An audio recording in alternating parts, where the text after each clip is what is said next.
मित्रों, जय श्री राम। आज हम अपने इतिहास के उस स्वर्णिम अध्याय के बारे में बात करेंगे जिसके बारे में हम में से बहुतों को कुछ भी नहीं मालूम, लेकिन वह अध्याय है बहुत प्रेरणास्पद और मनोरंजक। लेकिन इस अध्याय में जिसके बारे में हम बात कर रहे हैं, उस वर्ग को हम आज बहुत ही गंदी दृष्टि से देखते हैं। लेकिन वह वर्ग है कौन और उस अध्याय के बारे में हम क्या जानना चाहते हैं या क्या इतिहास है, उसको जानने से पहले आइए हम ओम कर लें। ओम जी। हम बात कर रहे हैं चमारों के बारे में। हम में से कितने लोग हैं जिन्होंने चमारों को हे दृष्टि से नहीं देखा है?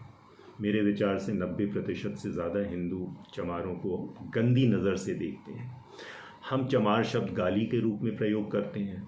हम बोलते हैं उनको, ए चमार इधर आ। अगर एक ब्राह्मण दूसरे ब्राह्मण को गाली देगा तो भी बोलेगा तू चमार है। कोई पिता अपने पुत्र को बोलेगा क्या चमारों जैसी बात कर रहे हो, तो ये चमार शब्द गाली हो गया है। किंतु क्या आप जानते हैं कि चमार जाति का एक बहुत ही गौरवशाली इतिहास रहा है। उन्होंने हिंदुओं की जितनी सेवा की है, उस सेवा के बारे में हम जितना बात करें उतना कम है। आइए हम कुछ थोड़ा टाइम ट्रैवल करते हैं और करीब 400-500 साल पीछे चलते हैं। हम बात कर रहे हैं 16वीं शताब्दी की। 16वीं शताब्दी में उत्तर भारत में दिल्ली और उसके आसपास के इलाके के ऊपर सुल्तान इब्राहिम सिकंदर लोदी का राज्य था, और जबकि राजस्थान में महाराणा सांगा का प्रभुत्व था। बल्कि राणा सांगा ने एक तरह से लोदी को अपने अंगूठे के नीचे दबा रखा था।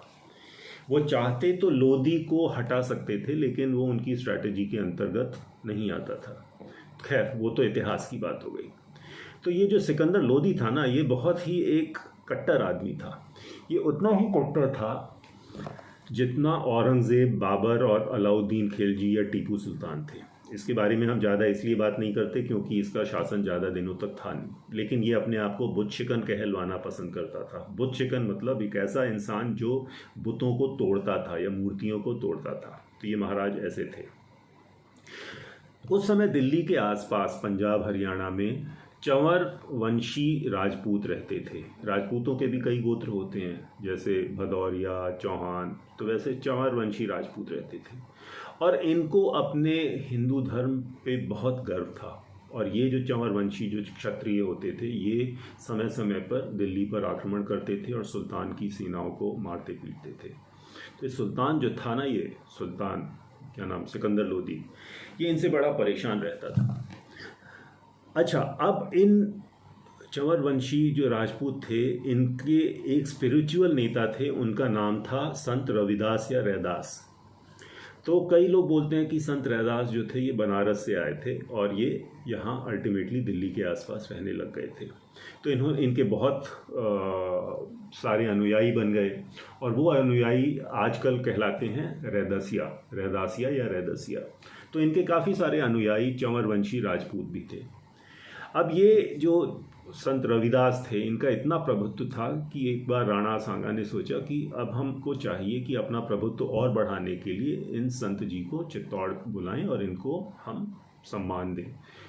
तो राणा सांगा ने संत रविदास को बुलाया चित्तौड़ और बोला कि आप यहाँ पे रहिए, हमारा आतिथ्य स्वीकार कीजिए और हमको बताइए कि हम और कितने अच्छे इंसान हिंदू बन सकते हैं। तो संत रविदास ने उनका निमंत्रण स्वीकार कर लिया था। तो ये तो रही संत रविदास और मेवाड़ के बीच की कनेक्शन की कहानी।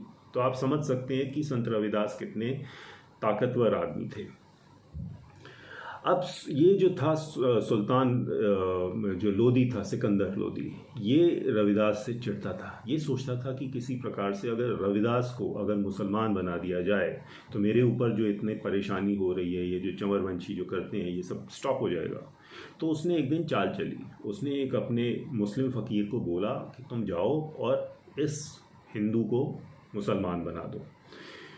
अब ये फ़कीर जब ये पहुंचा यहाँ पे रविदास जी के पास, तो रविदास जी से वो इतना प्रभावित हुआ कि वो खुद ही हिंदू बन गया। बताइए, अब ये दोनों बन के, दोनों हिंदू मतलब ये फ़कीर जो नया नया हिंदू था और संत रविदास दोनों मिलकर इन्होंने मुसलमानों को कन्वर्ट करना शुरू कर दिया। अब ये तो और परेशानी की बात हो गई सिकंदर लोदी के लिए।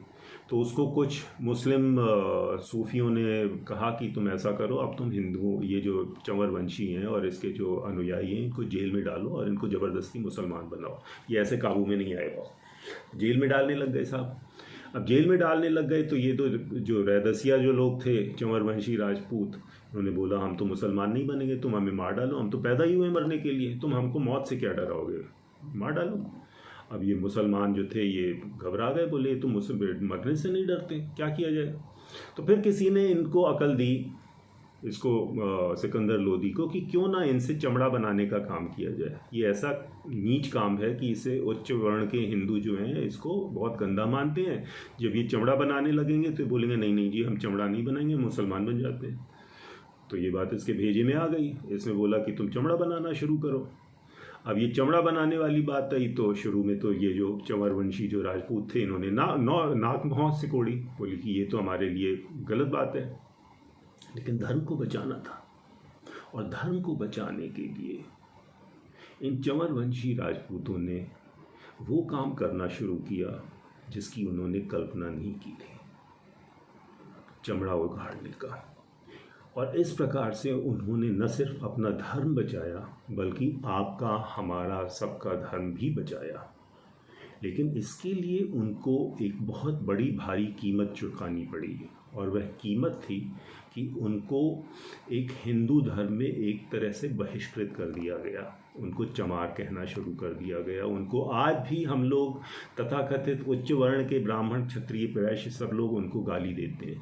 ये ऐसी हृदय विदारक घटना है जिसके बारे में हम सबको हमेशा याद रखना चाहिए और अपने बच्चों और अपने जितने भी छोटे छोटे लोग हैं उनको बताना चाहिए। तो ये थी चमारों के गौरवशाली इतिहास की बात।